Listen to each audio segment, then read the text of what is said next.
오늘 주시는 하나님의 말씀은 역대하 24장 17절에서 22절입니다. 다 같이 일어나셔서 한 절씩 교독하겠습니다.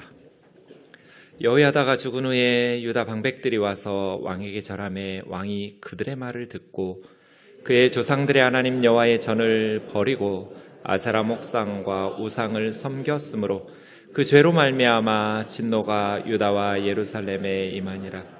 그러나 여호와께서 그들에게 선지자를 보내사 다시 여호와에게로 돌아오게 하려 하심에 선지자들이 그들에게 경고하였으나 듣지 아니하니라. 이에 하나님의 영이 제사장 여호야다의 아들 스가랴를 감동시키심에 그가 백성 앞에 높이 서서 그들에게 이르되 하나님이 이같이 말씀하시기를 너희가 어찌하여 여호와의 명령을 거역하여 스스로 형통하지 못하게 하느냐 하셨나니 너희가 여호와를 버렸으므로 여호와께서도 너희를 버리셨느니라 하나. 무리가 함께 꾀하고 왕의 명령을 따라 그를 여호와의 전뜰 안에서 돌로 쳐 죽였더라. 요아스 왕이 이와 같이 스가랴의 아버지 여호야다가 베푼 은혜를 기억하지 아니하고 그의 아들을 죽이니 그가 죽을 때 이르되 여호와는 감찰하시고 신원하여 주옵소서 하니라. 아멘. 자리에 앉으셔서 기도하겠습니다. 우리를 사랑하시는 하나님 아버지, 주의 진리의 말씀으로 이 시간도 우리를 가르쳐 주시고 주의 거룩한 성령으로 우리의 삶에 말씀의 등불로 인도하시며 동행하여 주셔서 우리의 남은 삶 주님 앞에 값지게 살아갈 수 있도록 은혜 내려 주옵소서. 미련한 종을 주님 손에 맡기옵고 예수님의 이름으로 기도하옵나이다. 아멘. 날마다 역대하의 말씀을 묵상하면서 우리 인생에 있어서 선택이 얼마나 중요한지를 새삼 깨닫게 됩니다. 우리가 지난 주일에 살펴보았던 분열왕국 남유다의 네 번째 왕이었던 여호사밧 왕이 하나님 보시기에 정직하게 향한 믿음의 신실한 왕이었는데 결정적인 죄를 범하였다고 말했습니다. 다음 화면 넘겨주세요. 네. 여호사밧의 결정적인 죄는 북이스라엘의 아합과 이세벨의 딸인 아달랴를 자기 아들 여호람의 아내로 데려왔다는 것입니다. 성경에 보면 여호사밧에게 하나님께서 함께 하셔서 형통하게 하셨어요. 여호사밧은 다윗의 초창기처럼 정직하게 하나님 앞에서 행했기 때문에 하나님께서 여호사밧과 함께 하심으로 여호사밧이 전쟁하면 이겨요. 그리고 부강한 나라로 요새들과 전략적인 도시들에게 굉장히 방비를 잘하면서 군사적으로나 또 경제적으로 굉장히 부강한 나라로 만든 성공적인 통치를 하고 있었습니다. 그런데 북쪽의 아합과 이세벨 혼인관계를 맺게 됩니다. 그때 북쪽도 이제 아합의 아버지가 오므리인데 오므리 왕조 때 북이스라엘이 가장 번성한 왕조 시기예요. 정치적으로도 안정되어 있고 경제적으로도 번영하고 있었고 군사적으로도 굉장히 강력했던 시기가 오므리 왕조 시기입니다. 그 오므리도 자기 아들 아합을 위해서 이세벨이라는 북쪽 시돈의 공주를 데려다가 우상 숭배자의 딸을 데려다가 외교적인 정략적인 결혼을 통해서 자기 아들이 영적으로 무너지게 하는 일을 오므리도 했는데 그것을 알았으면서도 남유다의 여호사밧 왕도 그 북쪽에 아합과 이세벨의 딸을 데려다가 며느리로 삼음으로써 이 선택, 여호사밧의 이 북쪽과 혼인관계를 맺는 선택이 두고두고 역사 가운데 엄청난 일들을 일으키게 됩니다. 이제 여호사밧이 죽고 여호사밧의 아들 여호람이 다섯 번째 유다의 왕이 되었습니다. 그런데 이 여호람의 아내는 아달랴예요. 아합과 이세벨의 딸이에요. 아달랴가 아내인 여호람이 어떻게 통치하겠어요, 여러분? 이 여호람은 아버지를 이어서 왕위를 물려받은 후에 자기의 세력이 강해지니까 6명의 동생들을 다 죽입니다. 미래 자기에게 경쟁자가 될 수 있는 왕자들을 다 죽이는 거죠. 6명의 동생들을 다 죽일 뿐 아니라 유다의 유력한 방백들 중에 몇 사람도 죽입니다. 자기에게 위협이 될 만한 사람들은 다 죽이는 거예요. 이건 세상적인 지혜는 될 수 있을지 모르지만 하나님 앞에서 얼마나 어리석은 짓이라는 것을 깨닫지 못했어요. 왜요? 아달랴가 와이프잖아요. 아달랴의 세상적인 꾀, 세상적인 지혜로 그렇게 여호람이 악한 피를 흘리게 됩니다. 이것이 여호사밧의 선택에서 시작되는 것이죠. 그럼 하나님께서 여호람에게 어떻게 하시겠어요? 심판하시겠죠. 무죄한 동생들을 죽이고 방백들을 죽이는데 하나님께서 심판하지 않으시겠어요? 그래서 여호람이 8년 만에 왕위를 물려주게 되는데요. 여호람이 블레셋과 아라비아 사람들의 연합군에 의해서 전쟁에서 패배하고 전쟁에서 부상을 당하게 됩니다. 블레셋 사람들이 와서 여호람의 아내들과 아들들을 다 포로로 사로잡아 가버립니다. 유다의 모든 보물들 다 전리품으로 빼앗아 가고요. 자기 아들들, 딸들, 또 아내들까지 다 잡아갑니다. 동생들 죽일 때 자기 자식들 죽는다는 생각을 왜 못해요? 이 어리석은 여호람 말이에요. 그리고 그 전쟁에서 병이 들었고 2년 동안 투병하다가 나중에는 창자가 배 밖으로 나와서 죽었습니다. 그래서 젊은 날 일찍 죽어요, 여호람이.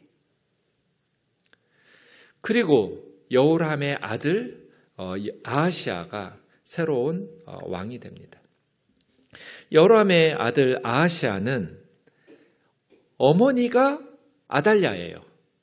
그러니까 이 아하시아가 또 어떻게 통치하겠어요? 성경에 아하시아도 북왕조 아합의 길로 행했다. 아합의 길로 행했다는 건 뭐예요? 우상 숭배자였다는 거예요. 폭정을 행했다는 거예요. 폭군이에요. 아버지 여호람이 그렇게 죽는 모습을 보면서도 아들 아하시아도 그렇게 악하게 통치를 하는 폭군이 됩니다. 왜냐하면 이는 그의 어머니가 꾀어 악을 행하게 하였습니다. 어머니가 누구예요? 아합과 이세벨의 딸 아달랴예요. 엄마가 아달랴인데 그 아들 아하시아가 어떻게 통치하겠어요? 이 모든 비극이 여호사밧의 선택에서부터 시작됐어요. 하나님께서 함께 하셔서 부국 강병의 나라를 만들어 주셨는데 여호사밧은 왜 북쪽의 아합과 이세벨의 딸 아달랴를 며느리로 삼냔 말이에요. 이것은 세상의 지혜지 영적인 안목이 조금만 있었다면 이렇게 어리석은 자살골이 없어요.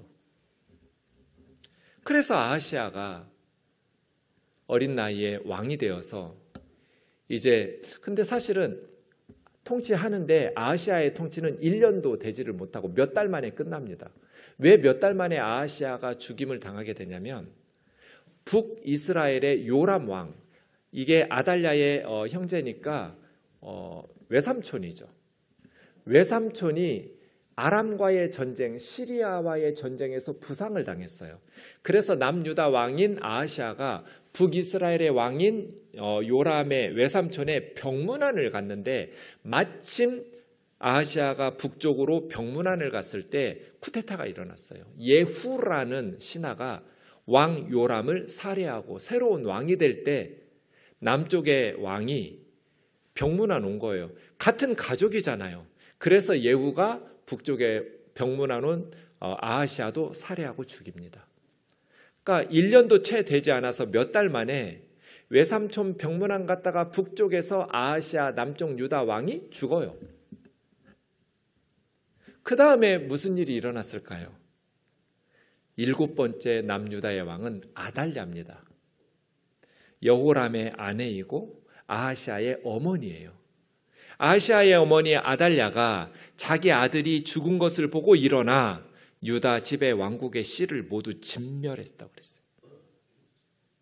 자기 아들이 외삼촌 병문안 갔다가 예후에 의해서 살해되는 것을 보고 이제 아달랴는 자기가 여왕이 되겠다고 작정하고 일어나서 유다 왕국의 모든 씨를 진멸시켜버립니다. 그리고 유다의 유일한 여자 여왕이 됩니다. 이게 아달랴입니다. 이 모든 비극이 여호사밧의 잘못된 선택에서 비롯되었어요. 죽고 나서 이런 일이 일어날 줄 몰랐겠죠. 자식 잘 되라고 유다보다 더 강성한 북이스라엘의 공주를 데려다가 며느리 삼았겠죠. 근데 그 이후의 역사는 결국 유다 집의 왕국의 모든 씨가 진멸되는 것으로 아달랴의 역사가 진행되고 있습니다. 이 모든 비극 중에 하나님께서 은혜를 베푸십니다. 아하시아의 아들들 유다 왕국의 씨앗을 다 제거하는데 딱 한 사람을 여호사브앗이라는 요아스 왕의 고모가 살려냅니다. 아달랴가 다윗 왕국의 씨앗을 진멸하고 있을 때 여호사브앗이라는, 이게 아하시아의 누이고 여로함의 딸입니다. 그러니까 요아스 왕에게는 고모예요. 아빠의 누이니까요. 이 여호사브앗이 몰래 1살짜리 요아스 왕자를 유모와 함께 빼돌려가지고 숨겨줍니다. 그렇게 6년 동안 예루살렘 성전에서 아달랴는 다 죽은 줄 알았겠죠. 다윗 왕조의 씨가 진멸된 줄 알고 6년간 여왕이 통치하고 있었는데 예루살렘 성전에서 1살짜리 젖먹이 왕자가 자라나고 있었습니다. 목숨 걸고 다윗의 씨를 살려내서 왕자를 키워준 사람이 여호사브앗이라는 고모와 그의 남편 대제사장 여호야다입니다. 고모부입니다. 목숨 걸고 해야 될 일이에요. 아달랴 여왕에게 발각되는 순간 온 집안이 진멸당할 위험한 일이죠. 그런데 신앙심 깊었던 여호야다와 여호사밧은 이 조카를 6년간 예루살렘 성전에서 숨겨서 기릅니다. 이것이 역대하의 진행 상황입니다. 유다 왕들의 계보를 보시면 네 번째 여호사밧의 잘못된 죄, 이 잘못된 선택 하나가 여호와람과 아하시아와 또 아달랴를 이어지면서 요아스까지 얼마나 나라와 가정의 비극을 불러오는지 모릅니다. 그래서예요. 우리 인생에 중요한 사실이 있습니다.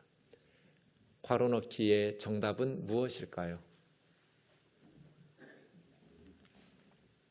어디서 사느냐보다 더 중요한 것, 우리 인생에 가장 중요한 것이 뭘까요? 참고로 일부 때는 아무도 못 맞췄어요. 어디서 사느냐보다 더 중요한 게 뭐예요? 어떻게 사느냐? 네, 누구랑 사느냐입니다. 아달랴 북쪽에서 데려오면 더 좋은 집에서 살겠죠. 더 좋은 옷 입고 더 맛있는 음식 먹으면서 더 좋은 집에서 살 거예요. 그런데 어떤 환경과 조건에서 사느냐보다 중요한 것은 누구랑 사느냐예요. 이게 우리 인생에 가장 중요해요. 예수님 믿는 것 다음으로 중요한 게 누구랑 사느냐예요. 창세기 13장에 보면 아브라함의 조카 롯이 이제 아브라함의 목자들과 롯의 목자들이 자꾸 다투니까 목조지가 좁아가지고 네가 우하면 내가 좌하고 네가 좌하면 내가 우하겠다고 아브라함이 먼저 조카에게 제안하죠. 그때 롯이 눈을 들어서 요단들을 바라보니까 소돔과 고모라가 소알까지 물이 넉넉하고 목축업자니까 물이 중요하잖아요. 근데 그때 소돔과 고모라가 하나님의 심판을 받기 전이었기 때문에 에덴 동산 같았대요. 롯의 눈에 여호와의 동산 같았어요. 소돔과 고모라 그 요단 들판이. 그리고 가나안 땅 팔레스타인 사람들은 좋은 땅을 보면 애굽이라고 말하거든요. 나일강이 흐르는 아주 기름진 땅 애굽. 그래서 소돔과 고모라를 거기가 갈릴리 호수에서 요단강하고 사해바다 남동쪽이니까 바다에서 강에서 흘러내리는 그 모든 거름들이 축적된 비옥한 토지잖아요. 물도 있고요. 그러니까 에덴 동산 같고 애굽 이집트 같았대요. 그래서 롯이 가족과 모든 것을 이끌고 소돔으로 이사를 가죠. 문제는 3절 밑으로 내려가서 13절에 보면 소돔 사람에 대한 하나님의 평가가 있습니다. 악하고 큰 죄인이었다. 그러니까 롯이 눈을 들어서 봤어요. 눈을 들어서 봤는데 뭘 봤어요?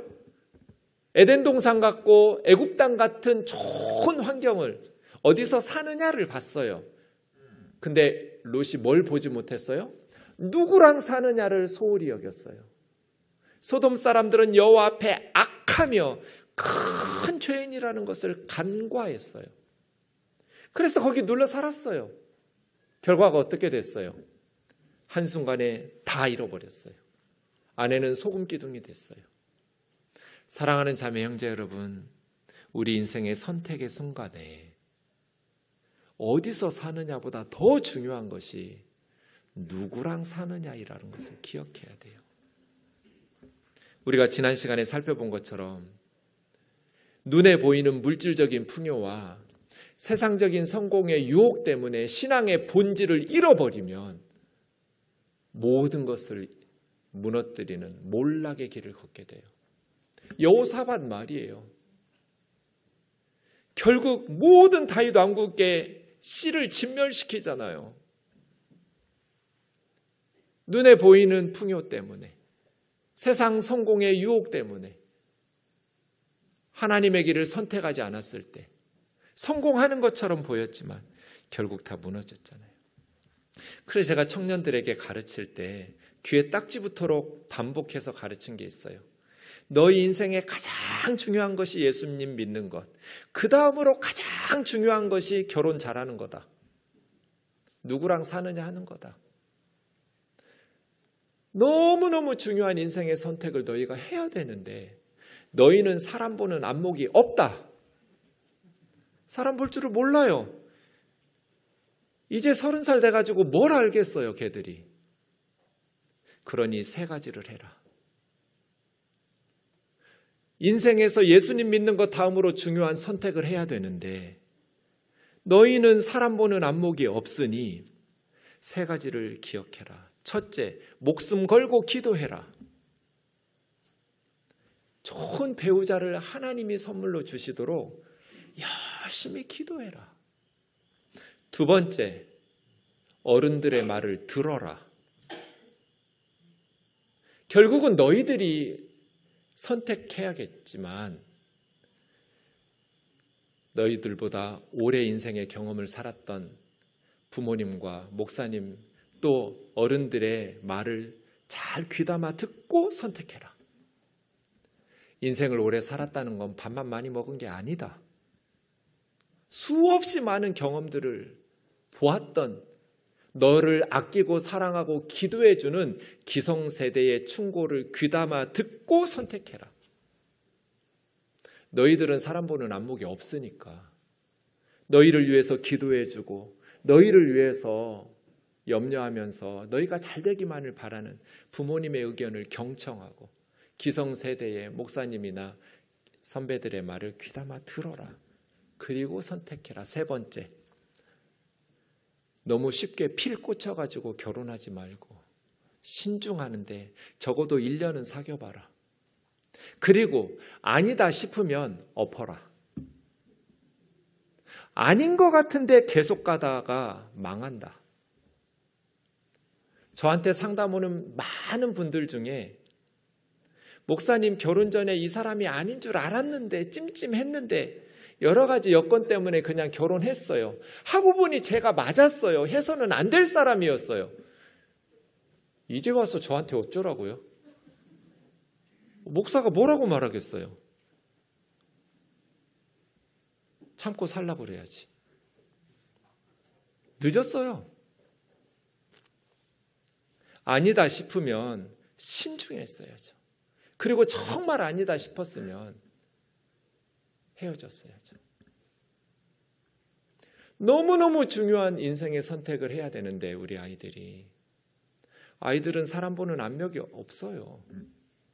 있을 수가 없어요. 그 나이에는. 그래서 겸손하고 정말 정직하게 하나님 앞에 기도하고 앞선 세대들의 충고를 귀담아 듣고 정말 꼼꼼하게 신중하게 교제하면서 정말 하나님 기뻐하시는 믿음의 가정을 이룰 수 있는지 그렇게 해서 선택해야 돼요. 왜냐하면 눈에 보이는 배경이나 환경을 보고 잘못된 사람을 선택하면 여호사밧처럼 돼요. 그렇게 요아스 왕은 6년 동안 예루살렘 성전에서 고모와 고모부의 손에서 들키면 죽는 거예요. 숨죽여서 숨어서 6년을 살았습니다. 그리고 7년째가 되었을 때 고모부인 대제사장 여호야다가 용기를 내서 5명의 백부장을 부릅니다. 유대 군대의 핵심 전력은 백부장입니다. 이 백부장들은 100명의 부하를 거느리고 전쟁터에서 경험이 축적된 가장 탁월한 군인들이에요. 그러니까 현장에서 가장 탁월하게 부하 100명을 이끌고 전쟁의 경험이 축적된 사람들이 백부장이거든요. 백부장 5명이 여호야다와 함께합니다. 들키면 다 죽어요. 이 백부장들과 언약을 세우고 백부장들이 유다의 모든 성읍과 고을들에 다니면서 레위지파 제사장들 그리고 방백들에게 왕자가 한 사람 살아있다. 7살이 되었다. 이제 그 왕자를 왕으로 세우고 다윗 왕조를 다시 회복시키자. 저 피로 숙청했던 아달랴를 제거하자. 이러한 중요한 일들을 비밀리에 진행합니다. 그리고 마침내 성전에 있던 요아스를 데리고 나오면서 2가지를 줍니다. 머리에는 면류관, 왕관을 씌우고 율법책을 줘요. 이 하나님의 말씀대로 나라를 잘 이끌어 주세요. 대제사장 여호야다와 여호야다의 아들들인 제사장들이 기름을 부어서 새로운 왕으로 온 백성의 축하 속에 만세를 부르면서 즉위를 하게 됩니다. 어린 7살 요아스 왕입니다. 아달랴가 왕궁에서 듣고 큰일 났습니다. 반역이다, 반역이다 외칩니다. 그때 백성들이 아달랴를 잡아서 예루살렘 성전에 온 아달랴를 성전에서 죽이지 마라. 대열에서 밖으로 끌어내서 성전을 피로 더럽히지 않으려고 성전 밖에서 아달랴 여왕을 죽이고 새로운 왕 요아스가 왕좌에 오르게 됩니다. 죽을 뻔한 위기 속에서 고모와 고모부 덕분에 살아났어요. 이 요아스가 어떻게 해야 고모와 고모부의 은혜에 보답하는 걸까요? 제자가 스승에게 보답하는 길이 뭐예요? 자녀가 부모에게 효도하는 길이 뭐예요, 여러분? 청출어람입니다. 스승보다 더 훌륭한 사람이 돼요. 그런데 이 요아스 왕은 청출어람합니다. 24장 6절에 보면 왕이 고모부인 대제사장 여호야다를 불러서 꾸짖고 책망합니다. 지금 15년 동안 요아스가 왕이 되기 전까지 예루살렘 성전이 우상 숭배하는 왕들 때문에 방치되었어요. 그리고 다 망가졌어요. 지금 성전이 이렇게 무너졌는데 수리를 해야 하지 않냐. 모세는 율법에 모든 이스라엘의 성인 남자들은 1년에 반세겔씩 성전세를 내도록 해놨어요. 그래서 모든 이스라엘 백성들에게 반세겔씩 받아서 성전을 수리하고 유지 보수하게 만들어놨어요. 그걸 왕이 명한 거예요. 대제사장 여호야다 고모부에게. 근데 일이 진행이 안 돼요. 그래서 꾸중하고 있는 거예요. 네가 어찌하여 레위 사람들을 시켜서 여호와의 종 모세와 이스라엘 회중이 성막을 위하여 정한 세를 유다와 예루살렘에서 거두게 하지 않느냐. 왜 하나님의 집이 이렇게 망가진 채로 방치되느냐. 제대로 된 예배를 드릴 수 있도록 성가대와 제사장들을 조직하고 세워놨고 건물을 수리하기 위해서 예루살렘과 유다 백성들에게 모세가 율법에 정한 대로 성전세를 거두어서 수리를 하라고 왜 일이 진행이 안 되냐고 꾸중해요. 여러분, 이때 여호야다가 기분이 좋았을까요? 흐뭇했을까요? 아니면 이놈 봐라. 내가 살려서 키워줬더니 나를 감히 네가 꾸중을 해? 이렇게 기분이 상했을까요? 여러분이 여호야다였으면 어땠을 것 같아요? 기분이 좋았을 것 같으세요? 기분이 나빴을 것 같으세요? 기분이 좋았던 사람을 어른이라고 하고 기분이 나쁜 사람을 꼰대라고 하지요. 왜 기분 나빠해요? 이건 청출어람인데. 저희 어머니 치매 초기시거든요. 제가 거의 매주 어머니와 식사를 하고 같이 차를 마시는데 치매시니까 기억이 없어요. 옛날 기억은 또렷한데 요즘 기억은 내가 몇 시간 전에 무슨 얘기 했는지 기억이 없으세요. 그러니까 매주 똑같은 말씀을 하세요. 제가 한 2시간 밥 먹고 차 마시면서 2-3시간 어머니와 놀고 오는데 매일 똑같이 말씀하세요. 레파토리가 정해져 있어요. 그중에 교회에 대해서, 목회에 대해서 하는 이야기가 빠지지 않는 게 2가지가 있는데 첫 번째가 이거예요. 준경아, 네가 담임 목사인데 성도들은 전도사님들과 부목사님들을 더 좋아한다, 예뻐한다. 너보다 성도들이 부목사님들 더 사랑하고 예뻐한다고 시기 질투해서 쫓아내지 마라. 그게 늘 어머님이 저한테 하시는 말씀 중에 하나예요. 너보다 설교를 잘하면 성도들이 더 사랑하고 더 예뻐한다고 그거 시샘에서 목사님들 쫓아내지 마라. 어쩌면 어머님 평생의 신앙생활 하면서 그게 가슴 아프셨나 봐요. 또 하나는 성도들 힘들게 고생해서 헌금하는데 돈 아껴 써라. 함부로 쏘다니면서 기름값 날리지 마라. 목사가 교회 돈을 아껴 써야 성도들이 고생을 덜한다. 이게 어머니의 목회학이에요. 신학교에서는 배우지 못한 어머니의 목회학을 어머니의 치매 덕분에 매주 복습하고 있어요. 제가 우리 목회자들한테 그랬어요. 나는 매주 설교하지만 목사님, 전도사님들은 1년에 한 번 주일 설교하지 않냐. 그러니까 나보다는 설교를 잘해야지. 그렇잖아요, 여러분. 그죠? 저는 매주 하지만 우리 전도사님, 목사님들은 1년에 한 번 하잖아요. 그럼 저보다 잘하는 게 맞잖아요. 우리 후배들이 설교를 잘하면, 더 성도들에게 사랑을 받으면 저는 춤을 출 것 같아요. 그걸 왜 기분 나빠해요? 그게 기도 제목인데. 그래야 우리 교회가 희망이 있고 우리 아이들이 좋은 목회자의 말씀을 들을 거잖아요. 여러분보다 더 탁월한 부하 직원들, 여러분보다 더 실력 있고 인정받는 사람들이 밑에 있으면 기뻐해야 될 일이죠. 청출어람이어야 그 공동체가 희망이 있잖아요. 여호야다보다 요아스가 여기까지는 청출어람이에요. 너무너무 감사한 일이에요. 그런데 요아스에게 찜찜한 말씀이 붙어 있어요. 24장 1, 2절이에요. 7살에 왕이 되어서 40년 통치했는데 여호야다가 세상에 살아있는 날 동안에 하나님 보시기에 정직했어요. 이 찜찜함. 그럼 2절을 뒤집으면 여호야다가 죽은 후에는 하나님 앞에서 정직하게 통치하지 못했다는 뜻이잖아요. 그래서 하나님께서 여호야다를 천국에 데려가시기 싫었나 봐요. 여호야다는 130살까지 삽니다.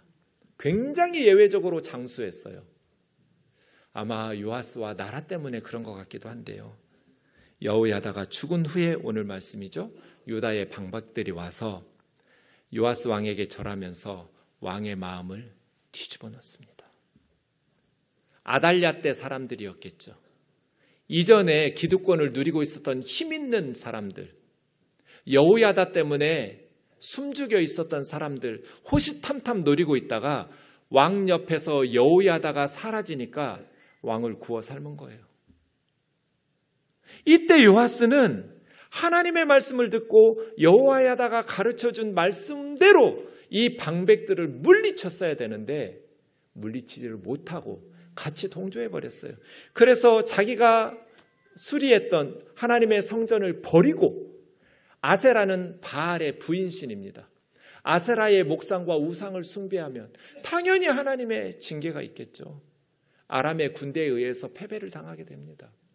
하나님은 선지자들을 보내셔서 다시 하나님에게로 돌아오라고 계속해서 말씀하시고 경고하셨어요. 근데 왕이 선지자들의 경고를 듣지 않아요. 여기서 중요한 질문이 있습니다. 이 요아스는 여호야다가 죽은 후에 왜 방백들에게 넘어갔을 거예요? 질문을 바꿔서 우리 아이들이 우리가 죽은 후에 악한 사람들, 악한 방백들의 유혹에 넘어가지 않으려면 어떻게 해야 될까요?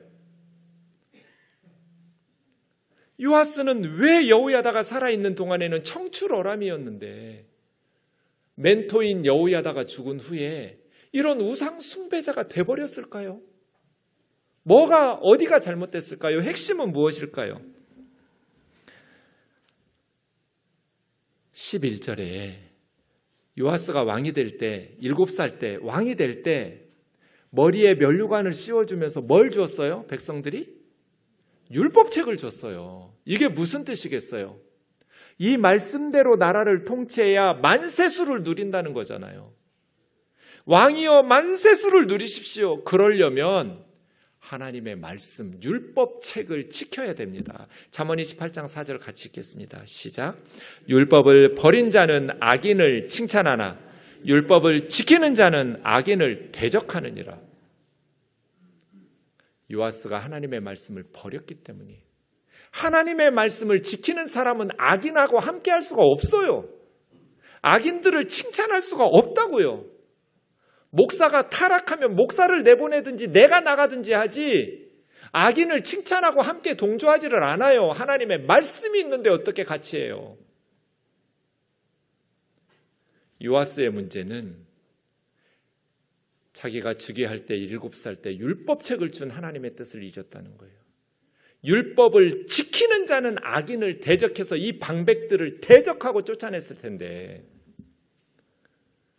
말씀을 버렸기 때문에 악인들을 칭찬하면서 동조해서 우상 숭배자가 돼버린 거잖아요. 우리가 죽은 후에도 우리 아이들이 신앙생활을 바르게 하려면 우리 아이들의 심령에 하나님의 말씀이 뿌려지고 그 말씀이 뿌리 내리고 자라나야 돼요. 교회 왔다 갔다 한다고 해서 안심하면 안 돼요. 방백들이 있거든요. 우리 아이들 곁에. 세상으로 끌고 가려는 사탄의 쪼무레기들이 쫓아온단 말이에요. 그거를 단호하게 거절하고 세상의 유혹을 거절하고 끝까지 하나님을 믿는 우리 자녀들이 되려면 우리 자녀들의 마음속에 하나님의 말씀이 있어야 돼요. 율법을 버린 자는 악인을 칭찬하고 율법을 지키는 자는 악인을 대적하게 돼 있어요. 요아스의 문제는 율법을 버렸다는 데 있어요. 그래서 하나님께서는 이제 새로운 하나님의 백성을 보내시는데 이 족보에 보면 여호야다와 여호사밧의 아들이 스가랴입니다. 아버지가 대제사장이니 아들도 제사장입니다. 이 스가랴를 하나님께서 최종적으로 요아스 왕에게 보냅니다. 이 스가랴가 하나님의 영이 스가랴에게 감동이 되니까 성전에서 높이 올라서서 왕과 백성들에게 큰 소리로 하나님의 말씀을 전합니다. 청출어람입니다. 아버지보다 나은 아들이에요. 이때 왕을 거스르는 건 목숨 걸어야 돼요. 죽기로 작정하지 않으면 왕과 방백들을 이겨낼 수가 없어요. 일개 제사장이. 그런데 스가랴가 목숨을 걸고 하나님의 말씀을 전합니다. 듣기 좋은 소리 하지 않았습니다. 너희가 어찌하여 여호와의 명령을 거역하여 스스로 형통하지 못할 바보 같은 짓을 하느냐? 왜 하나님의 말씀, 하나님의 명령을 거역해서 스스로 망할 길을 자초하냐는 거예요. 너희가 여호와를 버렸으므로 여호와께서도 너희를 버리셨느니라. 이거 하나님의 말씀으로 성령에 감동되어서 목숨 걸고 왕과 나라를 위해서 한 말이에요. 근데 요아스가 이 말 듣고 어떻게 했을까요? 무리가 함께 꾀하고 왕의 명령을 따라 그를 성전 뜰 안에서 돌로 쳐 죽였어요. 생명의 은인의 아들이잖아요. 자기 사촌이에요. 고모부의 아들이에요. 심지어 아달랴도 그렇게 악한 여왕도 성전을 더럽히지 않으려고 밖으로 끌어내서 죽였어요. 근데 스가랴가 무슨 죄를 그렇게 많이 지었다고 성전 뜰에서 그렇게 급히 돌로 쳐 죽여요? 요아스.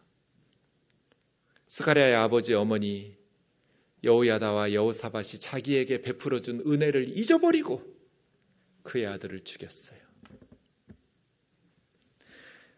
사랑하는 자매 형제 여러분, 요아스는 어떻게 될까요? 이 방백들 어떻게 될까요? 하나님이 버리시니 어떻게 이길 수 있겠어요? 그 해 봄이 되었을 때 아람의 군대가 쳐들어왔습니다. 아람 군대는 24절에 보니까 적은 수가 왔어요. 아람 군대와 싸우려는 유다의 군인들은 힘이 큰 군대였어요. 누가 이겨야 돼요? 유다가 이겨야 돼요. 힘이 큰 군대가 적은 무리의 아람 사람들을 이겨야 맞는 것 같은데 전쟁은 하나님께 속한 거예요. 하나님께서 요아스를 심판하시려고 이 스가랴의 의로운 피를 보복하시려고 아람 군대가 승리하게 하셨어요. 그래서 아람의 군대가 예루살렘에 와가지고 모든 방백들을 다 죽였어요. 그리고 전리품을 다 다메섹으로 뺏어갔어요. 요아스는요, 이 전쟁에서 심각하게 큰 부상을 입었고 이제 침상에 있을 때 사밧과 여호사밧이라는 두 신하가 침상에서 왕을 쳐서 죽였어요. 이렇게 47살에 죽습니다. 한 살 때 구사일생으로 살려주셨으면 하나님의 은혜를 잘 기억하면서 끝까지 잘 달렸으면 얼마나 좋았을까요? 그런데 여호야다가 죽은 후에 이제 세상으로 완전히 돌아서가지고 그동안 멘토인 여호야다의 영적인 그런 충고와 후원이 귀찮았다는 듯이 보란듯이 세상으로 나가가지고 그의 아들까지 돌로 쳐서 성전 뜰에서 죽여버리는, 그리고 자기도 나라도 함께 죽음을 경험하게 만드는 어리석은 리더가 요아스입니다. 이 스가랴의 예언의 말씀은 새로운 말씀이 아니에요. 다윗이 솔로몬에게 죽기 전에 했던 유언이 있습니다. 역대상 28장 9절입니다. 내 아들 솔로몬아, 너는 너희 아버지 나 다윗의 하나님을 알고 온전한 마음과 기쁜 뜻으로 섬겨라. 하나님은 모든 사람의 마음을 감찰하신다. 그래서 의도를 다 아신다. 네가 하나님 찾으면 하나님을 찾을 것이다. 그러나 만일 네가 하나님을 버리면 하나님이 너를 버리실 것이다. 이것이 다윗의 마지막 유언이었어요. 솔로몬이 하나님을 찾을 때 형통했어요. 솔로몬이 하나님을 버렸을 때 솔로몬은 몰락했어요. 오늘 본문에서 우리는 두 가지를 기억해야 합니다. 첫 번째, 신앙은 스스로 세워야 된다는 것. 여호야다가 요아스의 신앙을 도와줄 수는 있지만 억지로 세워줄 수는 없어요. 부모가 자녀들의 신앙을 도와줄 수는 있지만 억지로 세워줄 수는 없습니다. 우리 모두는 각자의 신앙을 스스로 세워야 됩니다. 참된 신앙을 흉내낼 수는 있지만 그 흉내내는 건 참된 신앙은 아닙니다. 요아스가 여호야다를 흉내낼 수는 있지만 그게 자기 신앙이 아니에요. 그래서 하나님의 말씀으로 스스로 신앙을 잘 세워야 돼요. 왜냐하면 두 번째 중요한 이유가 있기 때문입니다. 신앙의 경주에서 중요한 건 결승점까지 가는 거예요. 우리 인생의 경주에, 우리 신앙의 경주에 가장 중요한 요소는 결승점까지 믿음을 지키는 거예요. 달려갈 길 달려가되 선한 싸움 싸우면서 달려가는데 끝까지 믿음을 지켜야 돼요. 그래서 사도 바울은 두려워했어요. 내 몸을 쳐서 복종하는 이유는 다른 사람에게 복음 전해서 천국 가게 한 후에 도리어 내가 버림을 당할까 봐.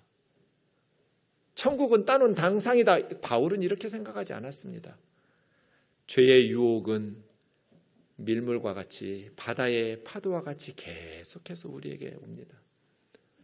여호야다가 살아있을 때뿐 아니라 여호야다가 죽은 후에 우리가 천국 가는 그날까지 사도 바울과 같이 두려워하면서 내가 하나님 앞에 버림받을까 봐 나 자신을 쳐서 복종시키고 늘 하나님의 말씀 앞에 겸손하게 서서 순종함으로 주님의 제자다운 삶을 살아가기를 주의 이름으로 축원합니다.